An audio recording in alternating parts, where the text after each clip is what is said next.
Okay, so we have East Lipscomb taking an Eastern Kentucky here, 42 here.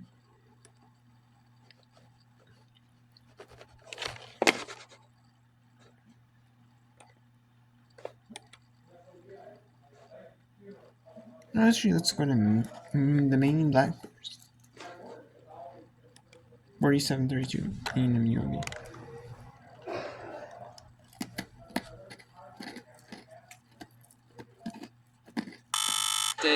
It looks like there was a little bit of contact.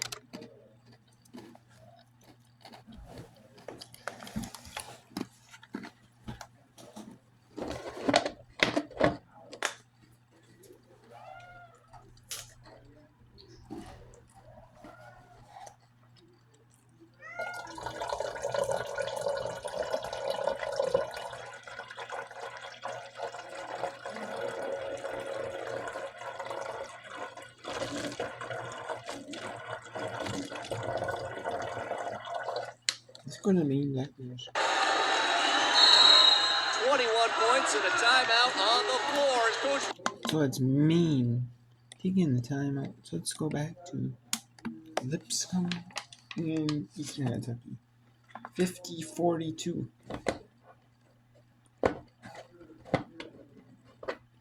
With 9 minutes to go. Walker crossing over, losing it, but Costner able to recollect. 6 to shoot. Walker for 3. Yes! And a big-time 3 by Walker. Cuts it to a 5-point game. Walker's got 17. She's found a little bit more of that shot success here in the regular season finale. McGowan to Hurd, looking to answer, and it skitters off, no good. Rebound to Walker. She's got 7 rebounds. Recanati for 3. No. That would have cut it to 2. Recanati just 1 of 5 in the arc here today. She's got 7 points all in the first half. Ivy Turner comes with high hands. EKU back into a 2-3 zone. That leaves Bowen open for 3. Too strong. Offensive rebound by Hurd. She now fires it over to Sorrentino. Kick it back out to Pearson. 8 minutes to play. Pearson from just inside the arc for 2. Blythe Pearson, she signed under a different staff at Lipscomb. To McGinnis-Taylor, squaring up to the rim, and a blocking foul called on Sorrentino.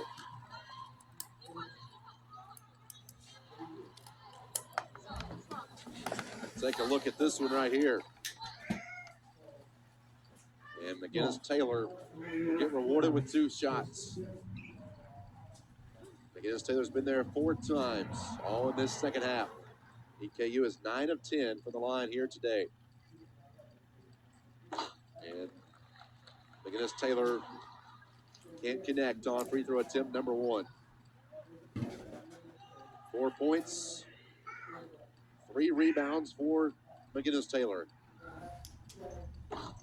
And this one hits rim, falls through. Sierra McCullough will check back in for Eastern Kentucky, along with Micaiah Thompson. Oscar will check out along with McGinnis-Taylor for EKU. Just a quick blow, and they'll be ready for the sprint to the finish. Lipscomb shooting 43%, EKU at 31%. Molly Hurd hits the accelerator, leaves it on a bounce to Sorrentino, and a foul coming on McCullough. Molly Hurd found another gear, and EKU was on their heels. And Aaliyah Sorrentino, 3 points today, will go to the line. Lauren Sumsky in year 5, played a year under Pat Summitt at Tennessee, then transferred to Rhodes College, where she would also have her first head coaching job. Sorrentino's first free throw is down. Chance to make this an 8-point game. No. Walker the rebound for EKU. That's her 8th rebound. 17 points, 8 rebounds for the Colonels' leading scorer. Walker hesitates, pulls up. Yes! Antoinette Walker with 19. First team All Sun selection last year, have one of the best single seasons in EKU history a year ago. Back to a 5-point game. The Colonels can't seem to get it really past 5. And a foul for Eastern Kentucky on Recanati. That's her third.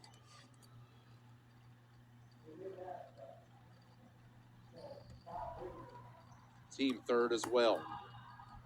2 hands on Recanati. Caution will check in for Thompson. Pearson will inbound it, baseline right. Sorrentino gets the entry feed. McCullough, high hand. Sorrentino shoots over it and scores. Aaliyah Sorrentino skipped her senior season of high school to enroll early at Ole Miss. And Recanati feeds it dangerously to McCullough, gives it right back to Recanati. They were collapsing in on McCullough. Walker from 17, got it. And Antoinette Walker feeling it right now for EKU. The hot hand of Antoinette Walker. She's got 21. 10th, making it 11th time. She's over 20 this year. Okay, so Lipscomb isn't a tight one with Eastern Kentucky. But let's check out some other ones here. We haven't tuned in much to Army.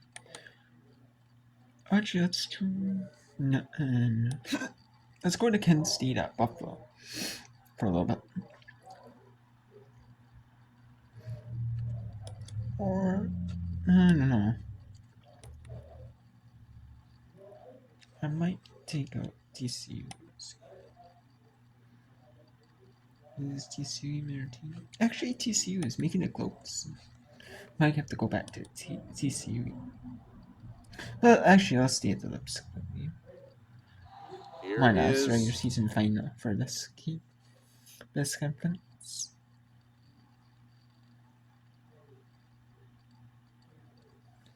And I might go to America East because it is the final for the America East, I believe, because the America East does have home sites. And they have the first round quarterfinals, semifinals, finals at campus sites. And the higher seed hosts, It's like a regular traditional bracket, but higher seed hosts,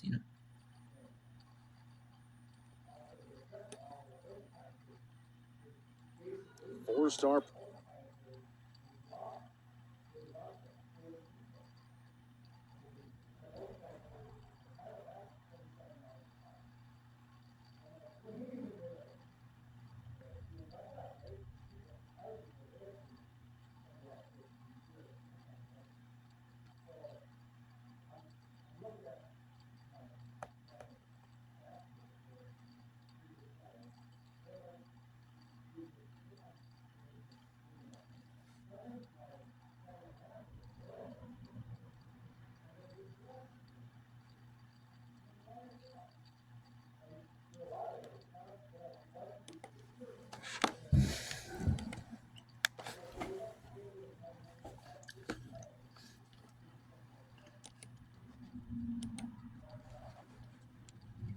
Foul is whistled on Pearson. So Sorrentino with 3 fouls, Bowen with 3 fouls, 2 each for Sala and Pearson now. EKU has 4 on McCullough, 3 on Recanati. And Recanati cans the first of 2. For Recanati, this will be her 100th free throw of the year. And it's perfect. Now 80 for 100. 4-point Lipscomb lead. It was 9 at halftime. Got an exciting finish brewing here from Baptist Health Arena. McGowan with only 3 points here today. Used to the screen by Sorrentino. Sorry about that. People on motorcycles are driving by. You see a lot of people on motorcycles driving by in this area, especially on this road because it's the main highway. I live on like a main highway. You get all the traffic that drives by, down this way. People are just doing their excitement, or whatever the fun is, But you know, I'm here watching sports, you know, and recording it here. Because you know, why not? Because you know, why? Because last game of the regular season for all conferences, and there's going to be some conferences that end midweek, and some that end on the night. We'll do whip around every day, you know. I'm going to try to do whip around on the 4th, Monday the 5th, 6th, which is Tuesday, the 6th, on Wednesday the 7th, and Thursday. I'm going to try to do whip around every day of regular season and conference tournament action as well. But next week, starting the 5th, it's going to be regular season and conference tournament action.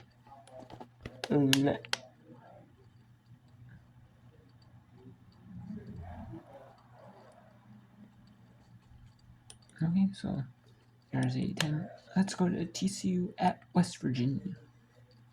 TCU down only 10 and number 20 for West Virginia. It was a 20-point lead at halftime. Now it's a 10-point lead with 5 to go in the 4th. Way too much on the offensive end. Not the same team that we saw in the first quarter and a half of this game. They came out with their hair on fire. They get a screen away from the play.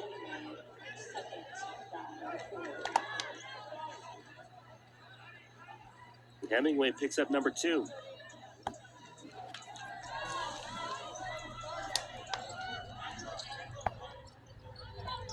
So 14 fouls for West Virginia. Their next one puts TCU in the line the rest of the quarter. Connor to the 10, rejected by Kylie Blackston. Mountaineers in the fast break. Fields to Hemingway, the senior connection. Big basket for West Virginia. Leads a dozen for the Mountaineers. Ends a long scoring drive for West Virginia. Good defensive stop and then a 2-on-1 fast break. Feed inside, Prince can't hang on, it goes back to West Virginia. West Virginia with a little more energy the last 2 defensive times down the court. Important for West Virginia to learn how to play without their best player, J.J. Quinterly. You never know when she's going to be fouled out of a game, maybe injured in the game late in the tournament.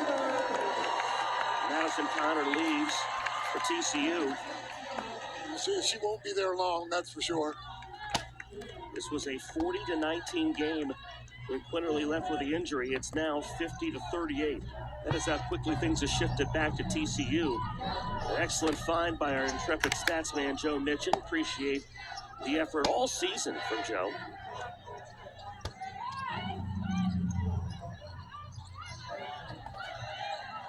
Five to shoot.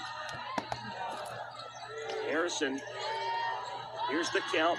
Hemingway from deep. Senior shot. Jayla Hemingway in her last game at West Virginia here. What a big 3 for her. Over 100 college games for Jayla Hemingway. And that is going to be West Virginia's last home game of the season because West Virginia is going to make the NCAA. They're going to be the 6th seed. As their number 24 in the country. So. Off the bench, she has the 5th most threes on the team. Number 17 there. First of the day, she's 3 of 5 from the field. 7 points for Jayla Hemingway. Smart dribble from Harrison. Drains some clock. Fields can't hit the 3. A little more breathing room for West Virginia after that lead was reduced down to 10. Well, they picked up a little more zest on the offensive end again. Huge 3 for Connor because it was starting to get early late for TCU. Clock down to 2:39 left, and Mark Campbell wants a timeout after Connor's second 3 of the day. 13 points for her. Did not hit her first 3 of the game until the 4th quarter. Yeah. And Connor and Sedona Prince led the way for TCU this season, and here's what she's done today. Well, when you see the way Connor can shoot the ball, I can see her dropping 40 in a game without a problem. On the right day. Yes, exactly. West Virginia's made it tough on her today, but take a team with a less defensive effort, and she could really fill it up. Mountaineers denied her for a long time, averaging 20 points a game, and TCU comes in as the only team in Division I with two 20-point scorers this season. And you wonder, why are they 19-9? Well, they were without these two for a long time. They've only lost once this season when they had them both on the court.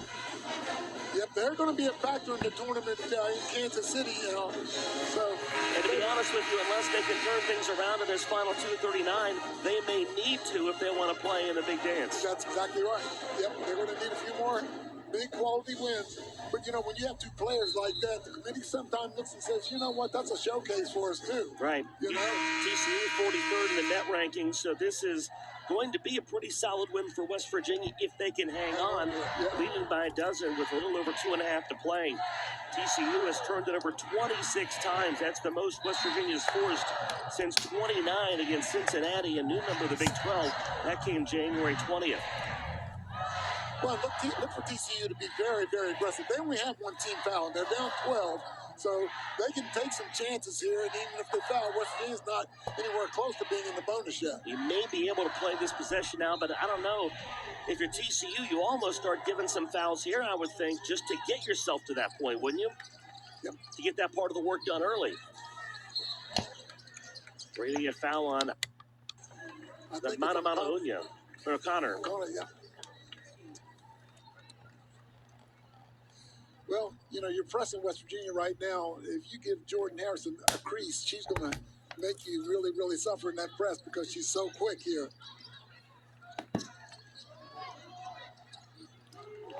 West Virginia playing without J.J. Quinterly as they have for much of the second half.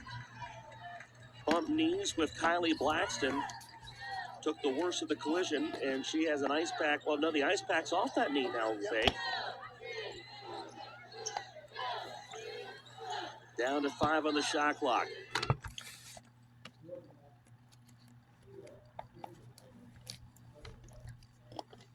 Okay, so 2 minutes to go now.